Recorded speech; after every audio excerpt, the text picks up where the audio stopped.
Assalamualaikum warahmatullahi wabarakatuh. Madayaw ug maayong adlaw kaninyong tanan. Magandang araw sa inyong lahat. Ngayong Fire Prevention Month, nakikiisa ako sa Bureau of Fire Protection at sa lahat ng ating mga fire volunteers sa pagsusulong ng mga hakbang upang maprotektahan ang sarili, pamilya, tahanan at komunidad sa sunog.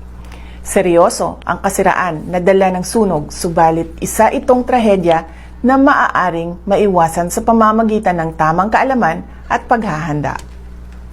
Hinihikayat ko ang lahat na suportahan ang Bureau of Fire Protection, mga lokal na pamahalaan at mga volunteer organizations sa pagpapalaganap ng kaalaman at pagpapalakas ng kultura ng kahandaan upang malayo tayo sa panganib at pinsala ng sunog.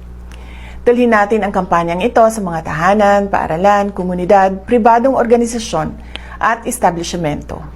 Ang bawat Pilipino ay responsable, maging maalam, mapagbantay at lumahok sa mga fire safety drills sa ating mga komunidad.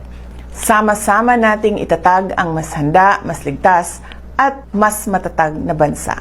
Ang lahat ng ginagawa natin ay para sa Diyos, sa bayan at sa bawat pamilyang Pilipino. Syukran.